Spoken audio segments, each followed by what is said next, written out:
누가복음 3장 1절에서 6절, 제가 한 절, 교우님들이 한 절 교독하면서 6절 마지막 절은 함께 읽습니다. 디베료 황제가 왕위에 오른 지 15째 해에 곧 본디오 빌라도가 총독으로 유대를 통치하고 헤롯이 분봉왕으로 갈릴리를 다스리고 그의 동생 빌립이 분봉왕으로 이두레와 드라고비 지방을 다스리고 루사니아가 분봉왕으로 아빌레네를 다스리고 안나스와 가야바가 대제사장으로 있을 때에 하나님의 말씀이 광야에 있는 사가랴의 아들 요한에게 내렸다. 요한은 요단강 주변 온 지역을 찾아가서 죄 사함을 받게 하는 회개의 세례를 선포하였다. 그것은 이사야의 예언서에 적혀 있는 대로였다. 광야에서 외치는 이의 소리가 있다. 너희는 주님의 길을 예비하고 그 길을 곧게 하여 모든 골짜기는 메우고 모든 산과 언덕은 평평하게 하고 굽은 것은 곧게 하고 험한 길은 평탄하게 해야 할 것이니 모든 사람이 하나님의 구원을 보게 될 것이다. 아멘. 아멘. 각자 도생이라는 말이 있습니다. 오늘 대림절 공동 기도문에도 그런 표현이 나와 있는데, 각자 도생은 각기 알아서 자기 살아갈 방법을 꾀한다는 의미입니다. 오늘날의 시대를 각자 도생의 시대라고 말합니다. 제가 얼마 전에 오늘날 세계가 뷰카 세계다, 뷰카 시대다, 변동성과 불확실성과 복잡성과 모호성의 시대라고 말씀을 드렸는데, 오늘날의 이 시대는 또한 각자 도생의 시대이기도 합니다. 전통적으로 가지고 있던 우방이라고 하는 개념이 사라지고 있습니다. 예전에는 우방이라고 하면 웬만하면 서로 돕고 도와주는 그런 관계라고 생각을 했는데, 이제는 아무리 우방이고 혈맹이어도 자기 이익 앞에서는 조금도 양보하려고 하지 않습니다. 봐주지 않습니다. 북한과 중국이 그렇게 오랫동안 혈맹 관계로 가까운 것 같다가도 지금 북한과 러시아가 결속하는 거 보십시오. 이익에 따라 금세 제 살 길 찾아 나서는 시대입니다. 대한민국의 전통적인 우방인 미국과 한국이 가까운 것 같지만 자국의 이익 앞에서는 금세 엄격해지고 손해나는 일 절대 하지 않습니다. 트럼프가 대통령이 되고 나서 한국의 반도체 기업들이 촉각을 곤두세우는 게 한국 기업에 대한 대대적인 추가 관세를 매기지 않을까라고 하는 우려 때문입니다. 이미 트럼프는 이런 언급을 수차례 한 바가 있습니다. 국가 간의 관계에 있어서 자신의 이익을 챙기는 데 있어서는 네 편 내 편이 없습니다. 각자 도생하는 시대를 살고 있습니다. 각자 도생하는 시대는 자기 이익이 우선되는 시대요, 자기 자신이 최고의 가치요, 자기 자신보다 더 우선시 되는 것은 없는 겁니다. 다른 사람 크게 신경 쓰지 않습니다.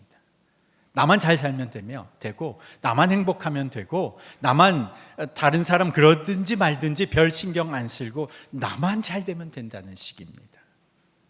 나만 성공하면 된다고 하는 이런 각자 도생의 시대가 오늘날의 시대면서 꼭 오늘날의 시대만은 아닙니다.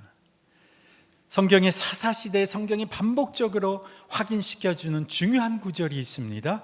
그때 이스라엘에 왕이 없음으로 사람이 각자 자기의 소견에 오른 대로 행하였더라. 왕이 없다고 하니까, 왕이 없으니 사람들이 다 자기의 소견에 오른 대로, 그 말은 다 스스로 왕 노릇하며 살아간다는 겁니다. 각자가 다 알아서 자기 살 길 찾으며 왕 노릇하며 살아간다는 것이죠. 오늘 누가복음 3장 1절을 읽게 되면 대단한 사람들의 이름이 1절에 열거되어 있습니다. 처음 읽으면 아니, 이 당시에 왜 이렇게 왕들이 많아? 라는 생각이 들 정도로 여러 왕의 이름이 여기서 등장합니다. 누가복음 3장 이 첫 문단, 첫 1, 2절에만 해도 7명의 사람의 이름이 등장합니다. 그들 모두가 그 당시의 사람들에게는 이름만 대면 설명할 필요가 없는 대단한 사람들, 그 당시의 최고 지도자들이었습니다. 첫 번째 등장하는 사람의 이름이 디베료 황제죠. 그의 본명을 제가 한번 읽어드리면 티베리우스 줄리어스 케사르 아우구스투스, 줄여서 티베리오라고 붙여놓은 겁니다. 로마의 두 번째 황제입니다. 황제라는 호칭은 제국 안에 지역의 왕들과 제후가 있기 때문에 거대한 제국의 통치자에게만 황제라고 하는 호칭을 붙입니다. 황제 티베리오. 두 번째 등장하는 이름이 본디오 빌라도입니다. 로마 황제가 식민지에 임명한 군사 지도자가 총독입니다. 로마에 있는 황제를 대신해서 식민지 그 지역, 여기에서는 유다와 갈릴리 전역을 실제적으로 다스리는 실질적 군사 지도자가 총독 빌라도입니다. 이어서 등장하는 세 명의 왕의 이름이 나옵니다. 헤롯 왕, 빌립 왕, 루사니아 왕. 이들은 로마의 식민지 중에서 일정한 지역을 다스릴 권한을 로마 황제에게서 부여받은 지역의 왕들입니다. 로마 황제가 임명한 로마 총독의 관할 아래서 그 지역을 다스릴 왕으로서의 권세를 인정받은 사람들이죠. 그래서 헤롯은 갈릴리 지역의 왕, 빌립은 갈릴리 호수 건너편 동쪽 지역인 이두레와 두라고니 지역의 왕, 그리고 루사니아는 갈릴리 북쪽 지역을 다스리는 왕이었습니다. 여기에 이제 마지막 부분에 종교계 지도자 두 사람의 이름이 등장합니다. 안나스와 가야바. 가야바는 예수님 당시의 대제사장이었습니다.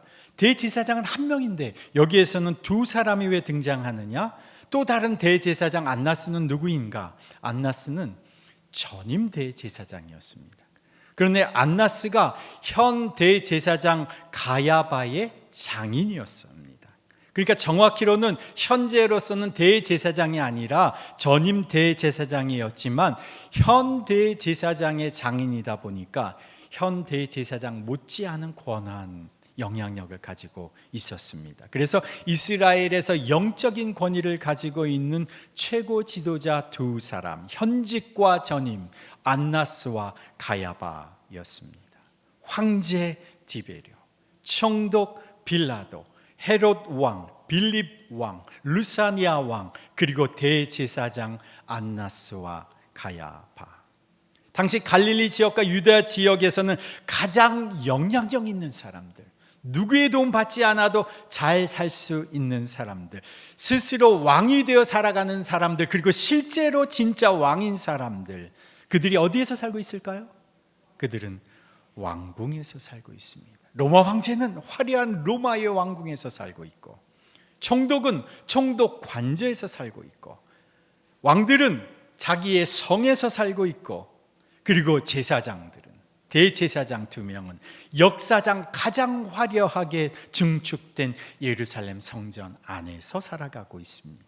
가장 막강한 힘을 가지고 있고, 그리고 가장 화려한 곳에서 누구 하나 의지할 필요 없는 그러나 사실은 그들은 권력의 틈새 속에서 적당히 자기 자리를 마련해서 그 영역 안에서 왕이 되어 살아가는 사람들인 겁니다. 자신의 권한을 침범받지 않는 그 안전한 영역 안에서 스스로 왕이 되어서 각자 도생하며 살아가고 있는 7명의 사람들, 그 사람들 누구에게도 하나님의 말씀은 임하지 않았습니다. 이들을 지나쳐 하나님의 말씀이 누구를 찾아가셨느냐? 세례 요한을 찾아가셨습니다. 2절에 보시면 하나님의 말씀이 광야에 있는 사가랴의 아들 요한에게 내렸다. 하나님의 말씀이 왕궁과 관저와 성과 예루살렘 성전을 지나쳐 거기에 살고 있는 이들을 지나쳐 누구에게 내렸느냐? 집도 절도 없는 광야에 있던 세례 요한에게 임했습니다. 성경의 권위자라고 자부하고 있던 이스라엘의 최고 종교 지도자인 대제사장에게 임한 것이 아니라 예루살렘 성전에서 성경을 전문적으로 연구하는 서기관들에게 임한 것이 아니라 광야의 세례 요한에게 임한 것입니다. 하나님의 말씀은 그 말씀이 머물 수 있는 자에게 임하시는 겁니다. 하나님의 말씀은 그 말씀이 임할 수 있는 자에게 내리시는 겁니다.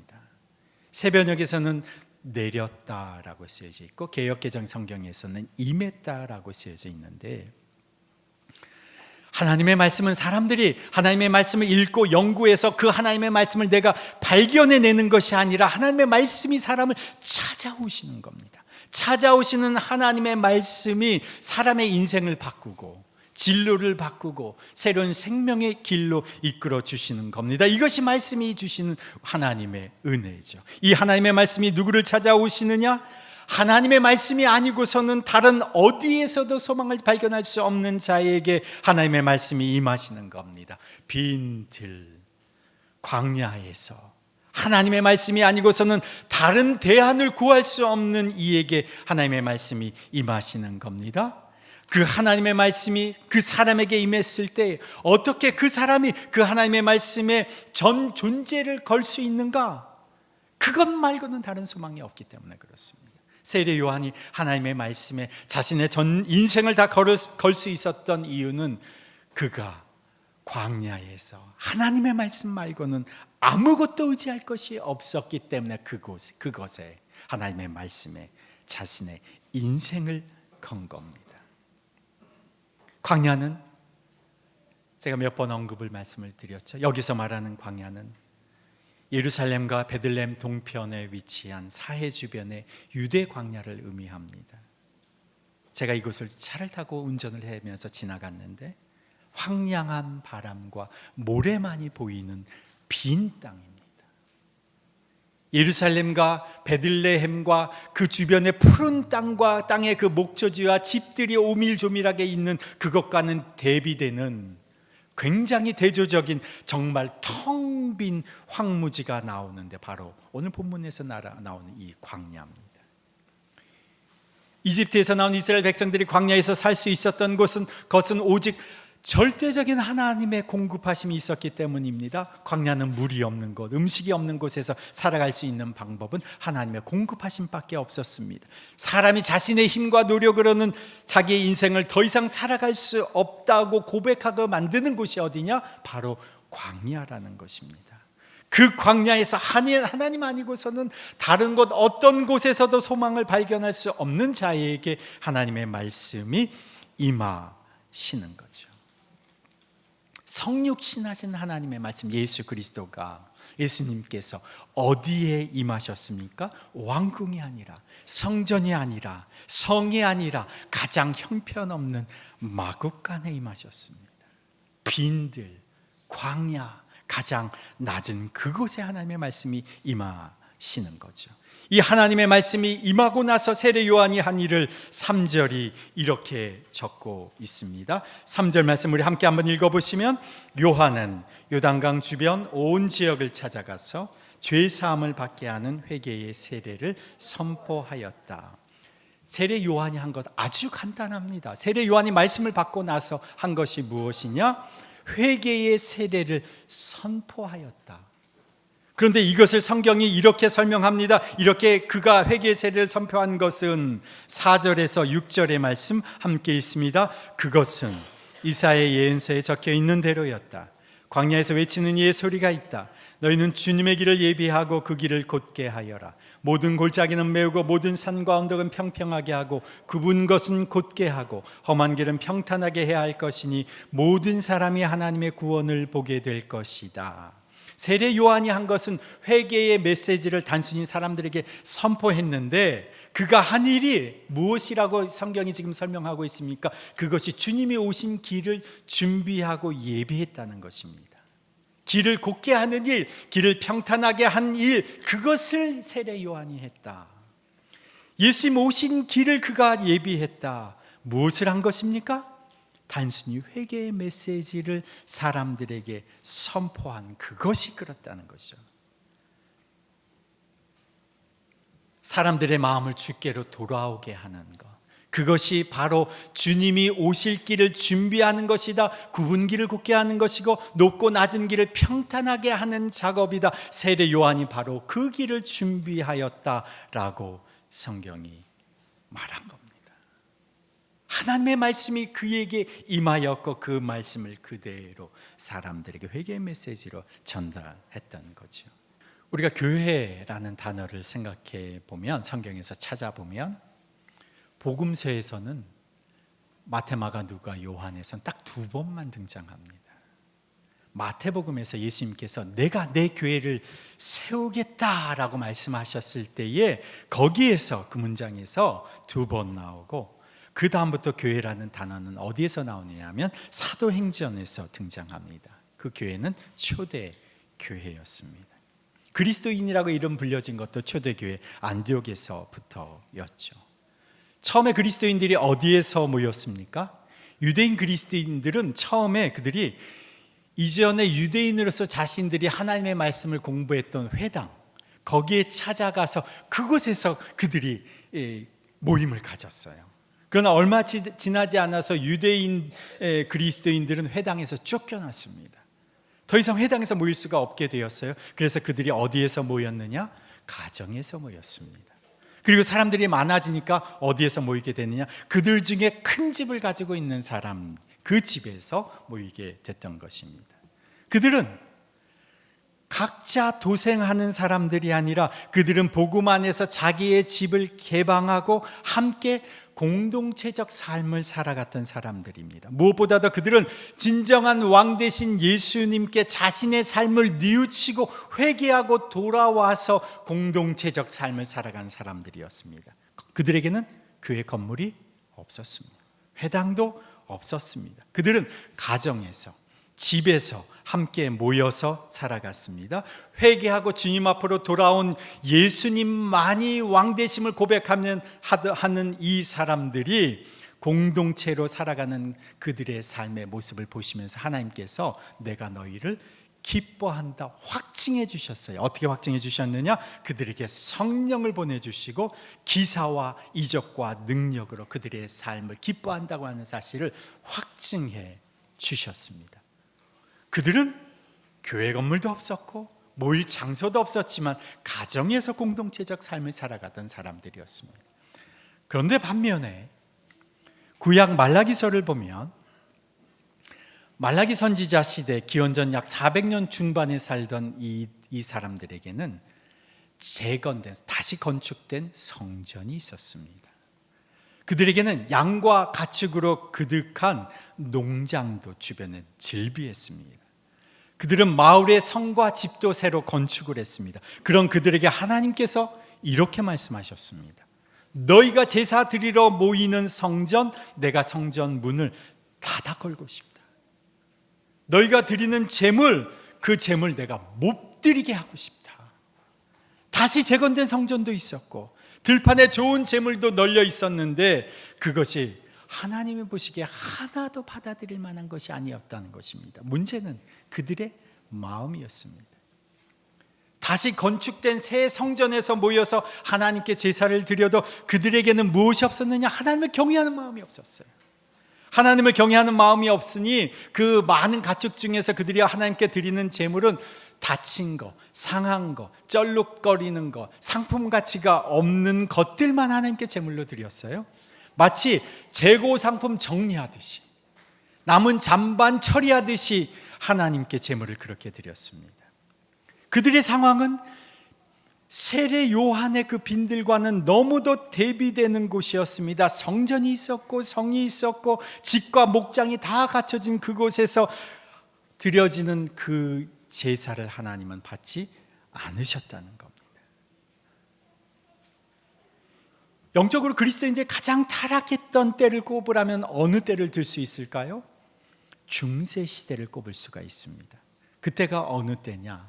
성전이 가장 아름답게 건축된 때였습니다.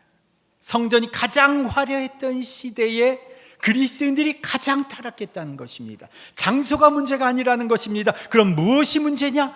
굽어진 마음, 삐뚤어진 마음, 각자 도생하여 스스로 왕으로 살아가는 그 마음이 문제라는 거죠.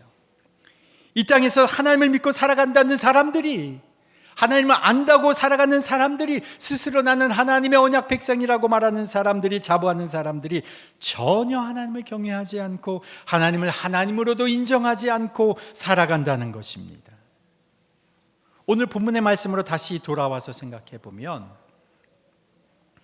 하나님의 행하시는 일에는 늘 선행 작업이 있었습니다. 예수님이 이 땅에 오셔서 행하실 일 앞에 선행되어야 할 일이 있다는 것입니다. 그것이 무엇이냐? 높은 곳은 깎아내리고 산과 언덕은 허물어버리고 내려앉은 곳은 돋아서 길을 만드는 작업이 선행되어야 한다. 그것이 무엇이냐? 회개였다는 것입니다. 무엇을 회개하느냐? 각자 도생하면서 스스로 왕으로 살아가는 것에 대해서 진정한 왕의 왕되심을, 진정한 주인의 주인되심을 인정하지 않고 살아가는 것, 우리의 내 삶에서, 가정에서, 교회에서 주의 주되심을 인정하지 않고 스스로 왕이 되어서 각자 도생하며 살아가는 자신의 삶이 깎이고 굽은 것들이 곧아지지 않으면, 높은 것들이 무너지고 솟아난 것들이 깎아지지 않으면 다시 오신다고 약속하신 주님은 내게 오실 수가 없는 겁니다. 말라기 시대의 사람들이 하나님 앞에 오히려 이렇게 반문합니다. 우리가 잘못한 게 도대체 무엇입니까?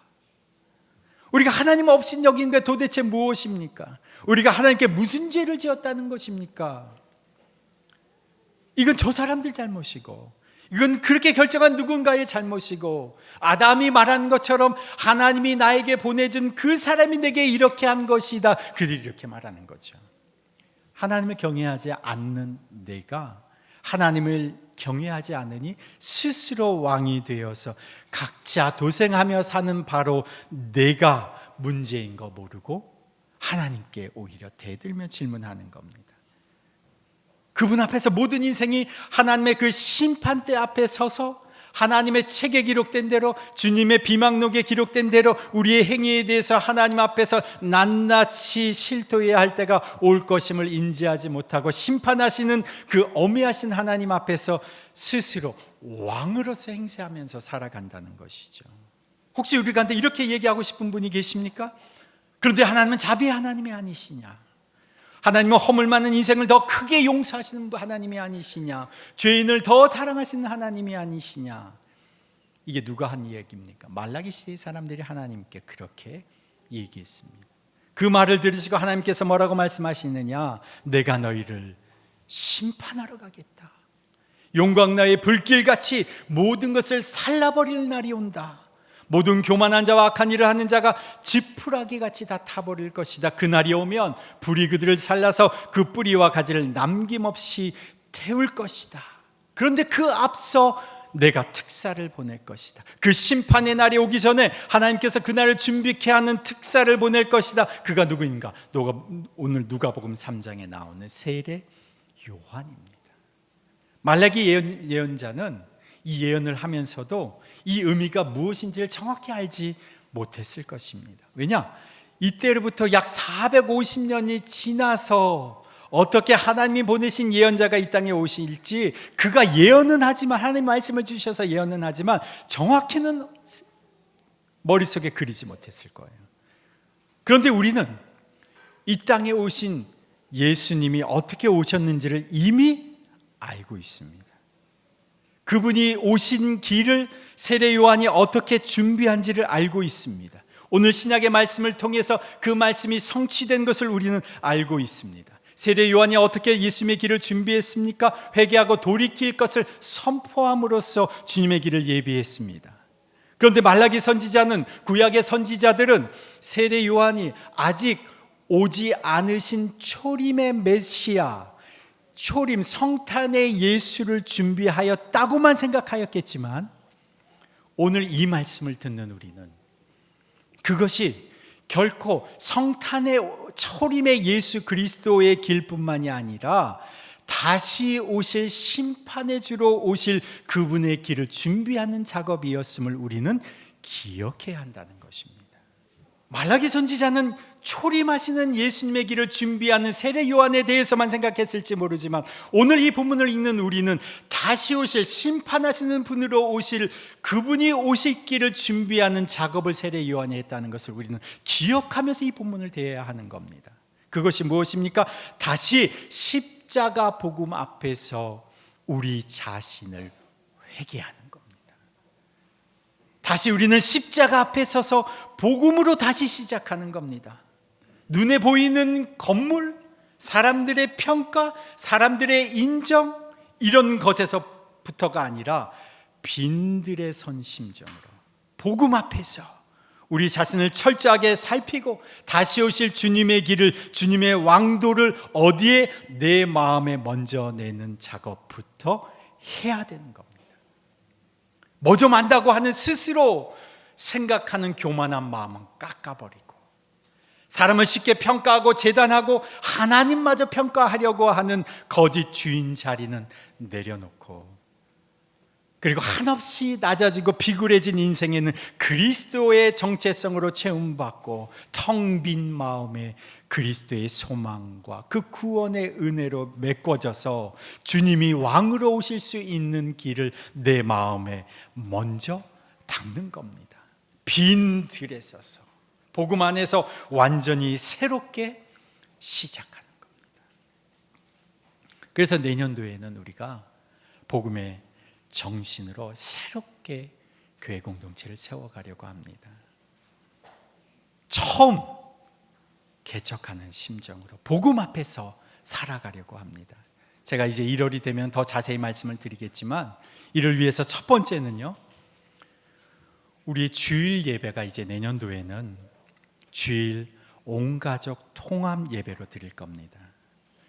아직 우리가 어디에서 예배할지 아직 확정된 바가 없습니다만은, 우리가 새롭게 이제 예배하기 위해서 모이는 그곳에서는, 그곳이 어떤 곳이든 온 가족이 함께 모여 예배하려고 합니다. 공간이 작든 협소하든 상관을 하지 않고 말씀 앞에서 모든 이가 함께 세워질 수 있도록 어린이부터 어른까지 같은 본문으로 주중에 큐티하고, 주일에도 같은 설교를 듣고 어른과 어린이가 모두 함께 같은 본문으로 공부하고 함께 나누게 될 것입니다.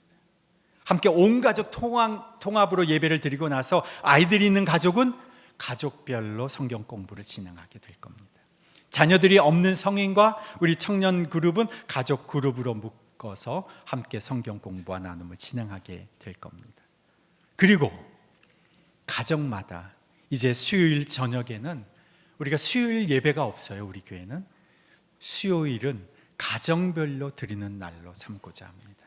온 가족 통합 주일 예배는 주일에서부터 시작해서 월요일, 화요일, 수요일 아침 기도회와 큐티로 이어지고, 수요일 저녁에는 가정 예배로 드리는 겁니다. 그러면 주일에서부터 평일에 이어지는 말씀과, 그리고 수요일에 모이는 가정 예배와, 그리고 그것이 다시 목, 금, 토, 그리고 주일날 말씀으로 이렇게 연결되면서 우리는 진지하게 복음 앞에서, 말씀 앞에서 살아가는 법을 우리는 훈련하게 될 것입니다. 이를 통해서 우리가 지향하는 바는 분명합니다. 우리는 다음 세대와 가정을 살리는 교회가 될 것입니다.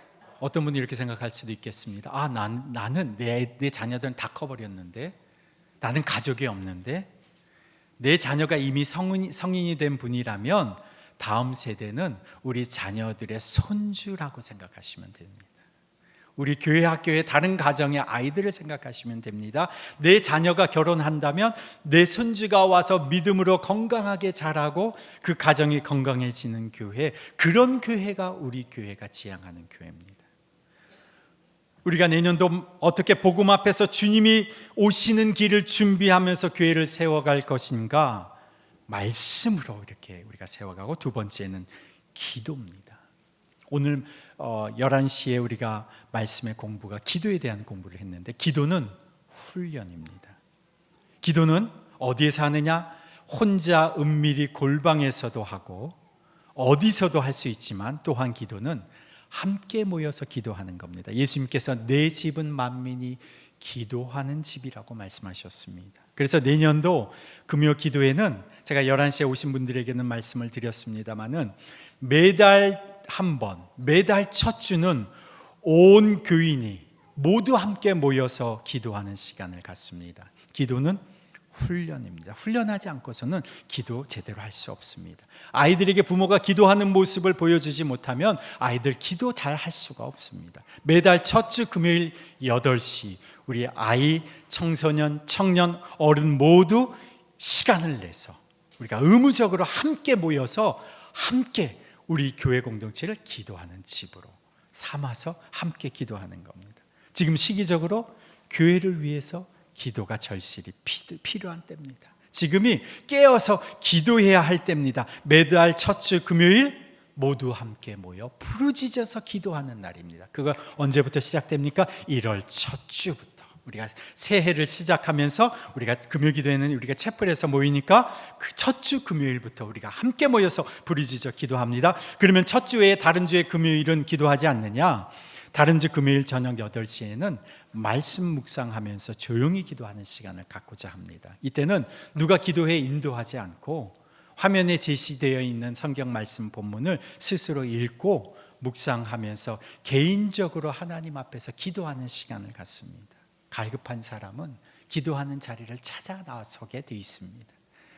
하나님을 찾고 싶은 간절한 마음이 있는 사람은 그 기도에 오셔서 함께 그 조용히 말씀 묵상하면서 기도하는 시간을 갖습니다. 그래서 한 달에 한 번은 모두 함께 모여서 부르짖어 기도하고 그 외 금요일은 묵상과 기도의 시간으로 열어놓겠습니다. 그래서 말씀 앞에서, 복음 앞에서 온 가족이 함께 살아가고 함께 모여서 정기적으로 기도하고 살아가면서 다음 세의 자녀들과 가정들을 세우는 일에 앞장서다 보면 자연스럽게 지역과 이웃을 위한 주중의 활동과 섬김과 봉사 사역이 수반되게 될 것입니다.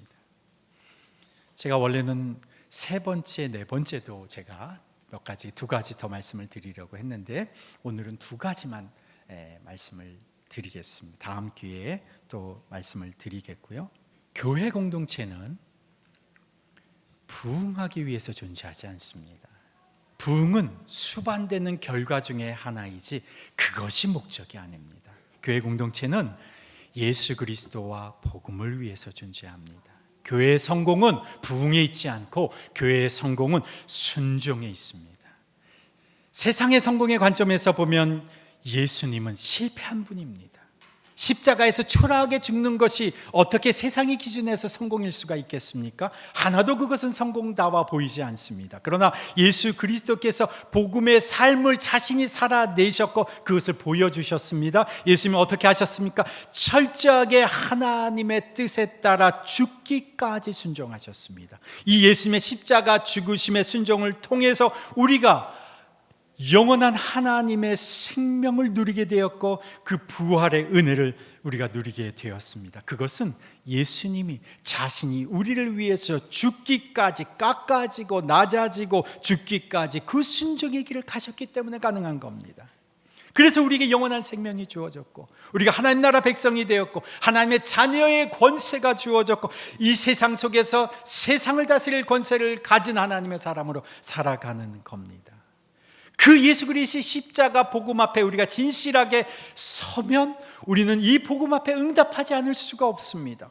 더비교회가 왜 존재합니까? 예수 그리스도와 복음을 위해서 존재합니다. 이를 위해서 우리는 어떻게 순종할 것인가? 우리는 다 복음을 위해서 다음 세대와 가정에 집중할 것입니다. 내년도 우리는 한 사람이 이 일을 위해서 내 자신을 어떻게 쳐서 십자가에 복종시키는 겁니다. 모든 산과 언덕은 평평하게 되고 굽은 것은 곧게 하고 험한 길은 평탄하게 하고 골짜기는 메워져야 할 것입니다. 우리가 복음 앞에서 우리 자신을 돌아보고 회개하고 주님 앞에 죽기까지 순종할 때에 어디에서 예배하느냐는 중요하지 않게 됩니다. 어떻게 우리가 복음 앞에서 응답하며 살아가느냐가 중요한 겁니다. 모든 골짜기를 메워라. 모든 산과 언덕은 평평하게 하라. 굽은 것은 곧게 하라. 험한 것은 평탄하게 하라. 그러면 모든 사람이 하나님의 구원을 보게 될 것이다. 이 복음 앞에 순종하는 우리를 통해서 다음 세대와 가정들이 하나님의 구원을 보게 될 것입니다. 기도합니다. 하나님 아버지, 주님께서 이 땅에서 오시는 길을 예배한 그 세례 요한의 준비 작업이 말라기 선지자와 구약의 예언자들은 성탄에 찾아오시는 예수님을 준비하는 작업이라고 생각하였겠습니다마는 오늘 살아가는 우리들은 그 세례 요한의 메시지가 다시 오실 예수님의 그 길을 준비하는 메시지임을 그렇게 우리가 가슴으로 듣습니다.